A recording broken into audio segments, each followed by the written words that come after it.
ஓம் சாய்ராம். உயிர் ஆபத்தில் இருக்கும் தருணத்தில் குரு நேரில் வந்து நம்மை காப்பாற்றுவாராம். அதாவது 1933, 34 காலகட்டத்துல வித்தல் அப்படின்னுட்டு தானேவே சேர்ந்த ஒரு பக்தர். அவர் கடுமையான நிமோனியா நோயால பாதிக்கப்பட்டாரு. 21 நாட்கள் தொடர்ந்து அதிக காய்ச்சல்ல அவர் போராடிக்கிட்டு இருந்தாரு. அவருக்கு சிகிச்சை கொடுத்த மருத்துவர் கூட என்ன சொல்லிட்டாருன்னா, இவர் உயிர் பிழைக்கிறதே கஷ்டம் அப்படின்னு சொல்லிட்டாரு. ஆனா, அந்த கடுமையான நிலையிலும் வித்தல் பாபாவ நினைச்சு பிரார்த்தனை செய்யறத நிறுத்தவே இல்ல. 21வது நாள் இரவு சுமார் 9 மணி அளவுல ஒரு அதிசயம் நடந்தது. என்ன அப்டின்னா, வித்தல் திடீர்னுட்டு பாபா வந்திருக்காரு, அவருக்கு ரொட்டியும் வெங்காயமும் வேணும் அப்படின்னு கேட்டாரு. அவர சுத்தி இருந்த குடும்பத்தினருக்கு பாபா தெரியவே இல்ல. அவங்க இத ஒரு மாயை அப்படின்னு நினைச்சுக்கிட்டாங்க. ஆனா வித்தல் கோபமா எல்லோரும் வெளிய போங்க அப்படின்னு சத்தம் போட்டாரு. அவங்க வெளியில போய் நின்னதுக்கு அப்புறமா அந்த அறைக்குள்ள நடக்கிற உரையாடல வந்து கேட்டாங்க. பாபா வித்தல் கிட்ட பேசுற மாதிரியும், இன்னும் 2 பேர் அங்க உள்ள இருக்கிற மாதிரியும், அவங்க கிட்ட பாபா இங்கிருந்து போங்க அப்படின்னு சொல்லி கட்டளை இடுற மாதிரியும் இருந்தது.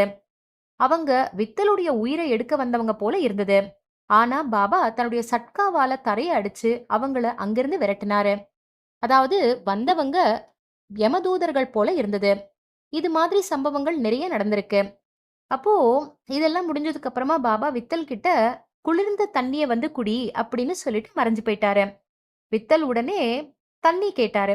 மருத்துவர் வந்து குளிர்ந்த தண்ணிய வந்து குடிக்க கூடாது அப்படின்னு சொல்லி இருந்தாலுமே அவருடைய வற்புறுத்தலால குடும்பத்தினர் வந்து குளிர்ந்த நீரை வந்து கொடுத்தாங்க. அவர் அது குடிச்சதுக்கு அப்புறமா உடனே அவருக்கு வேர்க்க ஆரம்பிச்சது. சில நிமிடங்கள்ல காய்ச்சல் குறைஞ்சது.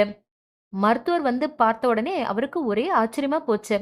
அடுத்த நாள் அவர் என்ன சொல்லிட்டாருன்னா, இவர் ஆபத்திலிருந்து முழுவதுமா வந்துட்டு மீண்டுட்டாரு. இனி அவர வந்து நீங்க வீட்டுக்கு அழைச்சுன்னு போலாம் அப்படின்னு சொல்லிட்டாரு. இப்படி பாபா நேர்ல வந்து வித்தலுடைய உயிர காப்பாத்தினாரு. ஆக இதிலிருந்து என்ன தெரியுது அப்படின்னா, குரு வந்து எல்லோருடைய கண்ணுக்கும் தெரிய மாட்டாரு. ஆனா உண்மையான பக்தனுடைய உள்ளத்துல அவர் தெளிவா தெரிவாரு. மத்தவங்க பார்க்காத தருணத்திலும் பக்தனுடைய நம்பிக்கைக்கு விடை கொடுக்கிற விதத்திலும் குரு நேர்ல வந்து உயிரை காப்பாத்துவாரு.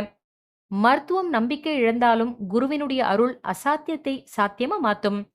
குருவின் மேல இருக்கிற நம்பிக்கை உச்சத்தை அடைஞ்சது அப்படின்னா அவர் ஒருபோதும் கைவிட மாட்டாரு.